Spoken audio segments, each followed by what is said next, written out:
Hi అండి. Welcome back to my channel Vasumathi kitchens. So, పండు మిర్చి పచ్చడి పెట్టే సీజన్ వచ్చేసిందండోయ్! సో, ఇంకా చాలామంది చింతపండు పచ్చడా, చింతకాయ పచ్చడా అని అంటుంటారు కదా! చింతకాయలతో పెడతారు, చింతపండుతో కూడా పెడతారు. సో, ఈ వీడియోలో నేనైతే చింతపండుతో ఎలా పెట్టేసుకోవాలో ఈజీ ప్రాసెస్‌లో అయితే చూపియబోతున్నాను. ఒక హాఫ్ కేజీ పండు మిర్చి అయితే తీసుకొచ్చాను. సో, ఈ పచ్చడి అసలు వేడి వేడి అన్నంలో వేసేసుకొని కాసింత నెయ్యి ఏసుకుంటే పిల్లలు ఎంత చక్కగా తింటారో కదా! చాలామంది ఇష్టంతో తింటారు కదండీ. సో, నేను కూడా అందరూ తింటారు. మన తెలంగాణలో అయితే ఈ చింతకాయ పచ్చడి అంటే చాలా ఫేమస్ అనే అంటాను. మామిడికాయ తర్వాత చింతకాయ అనే అంటాను. సో, మనము ఇలా ఒకటికి 2 సార్లు అయితే పండు మిర్చిని మంచిగా వాష్ చేసేసుకోవాలండి. రోడ్ సైడ్ పెడుతుంటారు కాబట్టికి దుమ్ము, ధూళి అనేది దానిపైన ఫామ్ అవుతుంది కాబట్టికి ఒకటికి 2 సార్లు మంచిగా వాష్ చేసుకోండి. సో, ఈ వీడియోలో మీకు ఈజీ ప్రాసెస్‌లో ఎలా చేసుకోవాలో నేనైతే చూపిస్తాను. మీరు కూడా చేసుకుంటారు చూడగానే. ఇక్కడైతే ఒక పొడి క్లాత్‌లో వేసైతే మొత్తం డ్రై అవ్వనివ్వండి. మంచిగా తడి లేకుండా తూడ్చేసేసేయండి పండు మిర్చిని అయితే. మనము ఒక 6 మంత్స్ అయినా స్టోర్ ఉంటుంది కదా! సో, నేను ఇక్కడ హాఫ్ కేజీ కాబట్టికి ఒక 3 మంత్స్ వచ్చినా చాలు. సో, ఇంకెక్కువ క్వాంటిటీ పెట్టుకునే వాళ్ళైతే ఖచ్చితంగా మంచిగా పొడి క్లాత్‌తో అసలు డ్రై చేయండి మొత్తము. చాలా బావుంటుంది పచ్చడి అయితే. సో, ఇక్కడైతే నేను మొత్తం తూర్చేస్తున్నానండి. ఇంకా పండు మిర్చిలో ఇంకేమైనా ఖరాబైన మిర్చీలుంటే కూడా తీసేసుకోవచ్చు. అలా నేను తొడుమలు కూడా తీసేసుకున్నాను. అలా పక్కకు పెట్టేసుకొని మనము ఇప్పుడు వీటిని కట్ చేసేసుకోవడమే.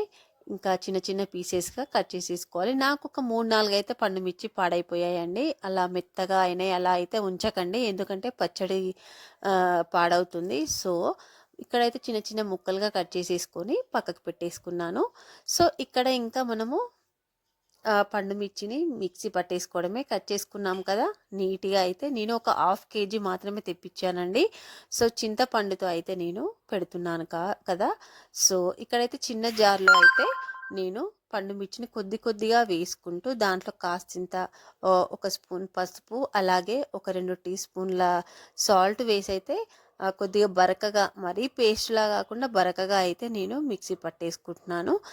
మనము ఇలా స్టోర్ చేసి పెట్టుకుంటే మనకు కావాల్సినప్పుడల్లా ఎలా చేసేసుకోవాలో అయితే నేను చూపిస్తాను చూడండి.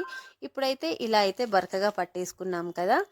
మొత్తం నేను హాఫ్ కేజీ పండు మిర్చిని మొత్తం అలానే మిక్సీ పట్టేసుకున్నాను. కాస్తంత పసుపు యాడ్ చేస్తూ, సాల్ట్ 2 యాడ్ చేస్తూ పట్టేసుకున్నాను. సో, ఇప్పుడు మొత్తం ఫైన్‌లా అయిపోయింది. మొత్తం మళ్ళీ ఒకసారి గిన్నెలో వేసి మొత్తం కలిసేలాగా కలిపి ఒక డబ్బాలో అయితే స్టోర్ పెట్టేశాను. చూడండి ఎంత అయిందో నాకు. సో, దాంట్లో అయితే ఉంచేసి ఒక 3 డేస్ పక్కకు పెట్టేశాను. ఇప్పుడు నేను ఒక 3 స్పూన్ల పండు మిర్చి పేస్ట్ తీసుకొని దానికి కొద్దిగా చింతపండు నానపెట్టేసుకున్నాను. నానపెట్టిన తర్వాతకి చింతపండు పండు మిర్చి ఉంటుంది కదా! దాంట్లో ఈ చింతపండు వేసి కాసింత సాల్టు, మరి కొద్దిగా పసుపు, జీలకర్ర ఇవన్నీ వేసి వెల్లుల్లి రెబ్బలు కూడా వేసేసుకోవచ్చండి. సో, అలా వేసి అయితే మనము మిక్సీ పట్టేసుకోవాలి.